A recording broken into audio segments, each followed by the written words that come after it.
Hey y'all, what's good, beautiful people? It's your girl Tay, and I'm here yet again with another update video. So definitely make sure you guys smash that like button, comment down below, subscribe, plus push your post notification bell button so that way anytime I upload a video, you will be notified. So we're just gonna jump right into it. There's a couple of topics that I wanted to update you guys on today. So starting with the first one, I see that Walmart is gonna be giving some free cell phones to its employees. Now, these are not cell phones that they're going to be able to use, obviously, for personal calls or whatever, but it's supposed to help communication between the team members be more efficient. Okay, so this article actually came out in Chicago. I'm not sure if this is worldwide or if this is just starting out in that particular state. However, it says Walmart just recently said yesterday that it would give nearly half of its, so this is all of U.S., okay, got my question answered already, half of its U.S. employees free Samsung phones by the end of the year so they can use an app the company has developed to manage shifts, clock in, and stay consistent in constant communication, okay? The world's largest retailer, which employs nearly 1.6 million people in the United States, said more than 740,000 workers would receive a Samsung Galaxy X Cover Pro smartphones, cases, and protection plans. Currently, most people share company devices. Walmart obviously doesn't want a lot of their business out because then it goes in to say that they decline to share financial details, but the phone sells at $500 basically. It's $499.99, which is basically $500.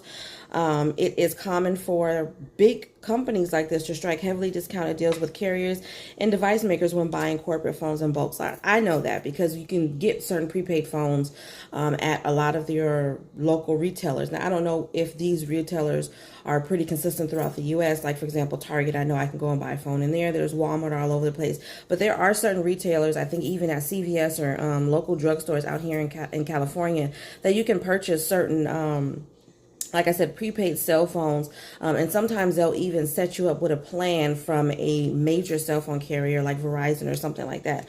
Okay, so it says the retailer, which tested the project early this year, said it would not be able to see personal data. It will be able to see work emails, installed work apps, web history on the phone's work-specific browser, device specifications, and clock-in location. So by the sound of it, it almost kind of seems like maybe they will be able to use this for personal calls because they're pretty much saying that they're not going to be looking at the person's personal data. So text messages, I'm going to assume if the person was text messaging, let's say if it was a woman, she was text messaging her husband or her children, I don't think that they are going to set up the phones to do that. I'm not exactly sure. Myself, honestly, I don't know if I trust that. I'm not an employee of Walmart. I'm not an employee of nobody. So it doesn't matter. But I'm not exactly sure that I trust that they're just only going to look at you clocking in and clocking out. I mean, I guess it's possible, but really, if you have the opportunity to look into everybody's life, you're giving everybody a free cell phone. I don't know, you guys. Just saying, my opinion, I think that they're most likely going to be looking at more than work emails and all that. So, I mean, if it was me, I would use that device specifically just for work, clocking in, clocking out, and when I'm on the work floor, if I need to communicate with one of my team members, but it is what it is, okay? Says people will only be able to access work apps while on their shifts, but can use the phones as personal devices, Walmart said. The app called Me at Walmart can be used to check schedules up to 2 weeks in advance, ask for changes, and request time off. It has a voice-activated assistant that helps locate products and is also designed to ensure workers can instantly connect with one another in stores, okay? Using the phones is not mandatory, so you don't have to take these phones. But I do think that it's good that they're trying to step up their productivity in these stores. And we've been hearing a lot about Walmart as of late, in the end. 9 times out of 10, they've probably always been developing and testing different things that can make the shopping experience there better for their customers. But considering what just happened with the pandemic, I think that even more so now people are just now starting to see all of the changes that they're making. So if any of you guys work at Walmart, you have any friends that's working at Walmart, let them know that they may be getting a phone soon. They're going to be doing this, they said, throughout the rest of the year. So I think that's good news. Okay, now there are some grab-and-go meal services that are going to begin today, actually. Today is the 4th, right? So grab-and-go meal service program begins June 4th for all children 18 and younger. So this is for Hawaii, okay? This is the Hawaii State Department of Education, the HIDOE. announced that its summer meal program will start on June 4th. So for those of you in Hawaii, all children ages 18 and younger can participate at approximately 80 distribution sites, regardless of if they are in school or not. Okay, so if you guys are not getting benefits, y'all need to go and get these grab and go meals. If you're not getting SNAP benefits, or even if you are, I think that you should get as much as you possibly can. Like I said, I highly encourage you guys, if you haven't already, find yourself a deep freezer. It doesn't have to be a real long one. Okay, we're not stocking up like chipmunks and stuff, but I do think that it's a good investment. I have one here. It just makes a whole heck of a lot more sense. You know, I wish I had had one at the beginning of the pandemic, and I had tried to purchase one then, but they were all out of stock for obvious reason. People were afraid that they weren't going to be able to get food for their houses. And if you guys remember when the pandemic started, it was just like that. There was a lot of things that we couldn't get. Grocery stores I know out here were completely dead. There were dead aisles. There was nothing in the meat department. People were shopping like it was Armageddon, like it was the apocalypse, like it was the end of the world. You know what I'm saying? So not that I feel like you guys need to do that, but I mean, I grew up with a deep freezer. My grandmother had one. I just think it's best to be err on the side of caution, if that makes any sense. You always want to be optimistic and believe that the best things are going to happen, but you always want to be prepared for the worst at the same time, if that makes any sense. Okay. The program begins on June 4th and runs until July 19th. There will be no meal distribution service between June 1st and June 3rd. So that has already passed. So today is June 4th. You guys need to go to or contact the State Department of Education, the HIDOE, and see about getting this. It says, we know that this service will help our students achieve educational opportunities by providing reliable and nutritious meals throughout the summer months. Okay, this is coming from the Assistant Superintendent, Office of Facilities and Operations. Okay, he also goes on to say, we encourage all children in the community to take advantage of this opportunity. Meals will be distributed during lunch only. Pickups will include one lunch for the day and one breakfast for the following day per child. Okay, and then there is a link. I think there's a link. It says click here, but you can't click here on this, what I'm looking at.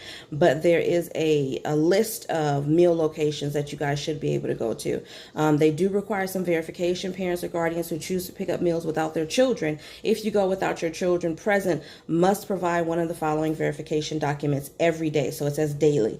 Official letter or mail from the school listing children enrolled. So something from the school, recent student report card, attendance record, birth certificate of children, student ID cards, driver's permit for high school students, and state issued ID for students. So it says if you guys have any children that have special diet accommodations that they need to be aware of, then please send an email to specialdiets@k12.hi.us. Okay.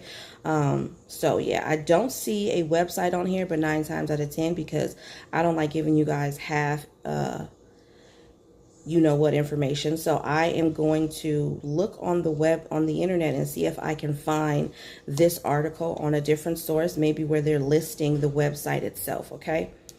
So I think that's good. That starts today, you guys. But I mean, I'm pretty sure if you type in grab and go meals for Hawaii in your search browser, you should be able to find some locations, or at the very least a website that can point you in the right direction. Okay.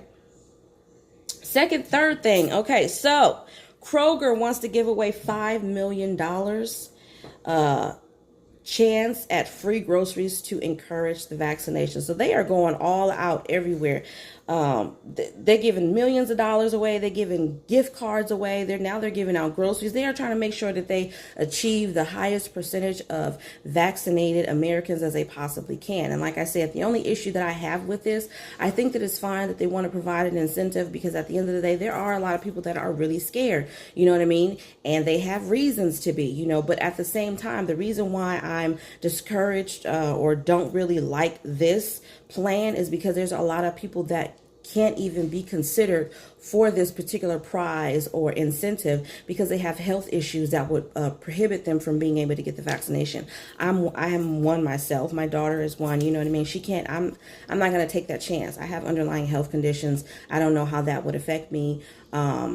certain regular medications affect me differently than, say, a person that doesn't have underlying health conditions. So it's really bothersome only for that. I do think it's good. So I don't want you guys to think I'm being completely negative or being petty Betty. I'm just saying I think that they should do other things with this money as well so that everybody can feel included in the fact that at some way or another, everybody is trying to, not everybody, I'm not gonna sit here and lie, but most people are trying to be follow the rules and social distance and things of that nature. Okay, to incentivize people to get the vaccine, Kroger is planning on giving away chances for customers to win one of the 1 million prize drawing. The popular local grocery store chain is also offering 50 chances to win free groceries for a year. So they want to give you groceries for a whole year. The giveaway starting next week will give people who have received their vaccine from Kroger Health a shot at winning one of the 1 million payouts totaling $5 million in cash prizes. Kroger will also be holding 10 free groceries for a year giveaways each week for 5 weeks, totaling 50 winners. Okay, so they have certain terms and conditions that will apply. I don't think they have it here, but yeah, like I said, not that there's anything wrong with it. I feel like for people who can't get the vaccination, and they may actually really need these groceries or may actually really need this money, they don't qualify. You know what I'm trying to say? So it says Kroger Health organizations and pharmacists, nurse practitioners, and healthcare technicians have helped provide more than 4.6 million vaccinations so far. Okay. Prizes, official rules, and eligibility will be announced sometime during this week. It said the week of June 3rd, 2021. So if you guys, and this says Cincinnati. So if you guys haven't already heard anything, then I would definitely be looking for this information, because for those of you guys who really need this money, I mean, you got a 1 in 10 chance to get it. And I definitely think that anybody who gets this money will be blessed. I mean, that's a lot of money. I know that they're doing the same thing out here in California. They're giving out, what was it, $1.6 million to 10 people or something like that. That's a lot of money. I think it's a waste of money, but it's a lot of money. Okay, so I spoke to you guys not too long ago about something called the RISE Act. They were giving out $800 for RISE payments. Okay. It says the All Rise program modifies the RISE Act to expand eligibility. We already talked about that. This is in Guam. I cannot pronounce this name, but I'm probably going to ruin it. Shimuzu said that the only requirement to be eligible for All Rise is to have an adjusted gross income of $40,000 or less. That includes local and federal government employees, retirees, recipients of Social Security, and PUA, which is the Pandemic Unemployment benefits for unemployment benefits. Okay. As to why residents need to apply for All Rise instead of just using their tax returns, it's because the program is locally mandated. She said that the Rev and Tax was allowed to use tax information for the EIP program because of the way the law was constructed, but they don't have the permission for All Rise for all the, I'm sorry, you guys, I don't know what's going on with my brain. I ain't had my coffee, but they don't have the permission for the All Rise program. Because of that, they need explicit permission from each resident to use their tax information. So they basically need you guys' permission to be able to go into your tax returns to see if you qualify. So I think it's more of a safety and security issue when it comes to your personal identifying information, documents, and stuff like that.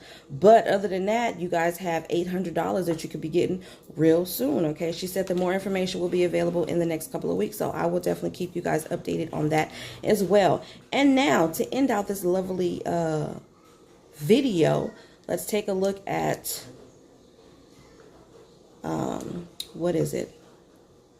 Pandemic EBT, not pandemic EBT, emergency SNAP benefits for the month of June. Let me see if there's anything that has changed. I don't think so. I think it's pretty much the same as what it was. I'm going to give a quick refresh. All right, so as of right now, oh no, looks like we got some more states. So you guys know I'll be going over that most likely tomorrow, giving you guys the states and the payouts. But as of right now, the states that are currently approved for emergency SNAP Max benefits, which as far as I know, I believe that they have all the way in terms of giving you guys the maximum allotments, I believe that they can continue to give you maximum allotments as long as your state is still in a state of emergency. If your governor has not rescinded that order and declared that your state is no longer in a state of emergency, then they can continue to distribute the emergency SNAP Max allotments. However, the 15% increase, which is separate from the emergency SNAP Max allotments, will continue all the way up until September 30th of this year. So even when they stop doing the emergency SNAP maximum allotments, which is giving everybody a minimum of $95 extra, then you will still get the 15% increase. However, as with all these programs, majority of these programs that having to do with pandemic EBT,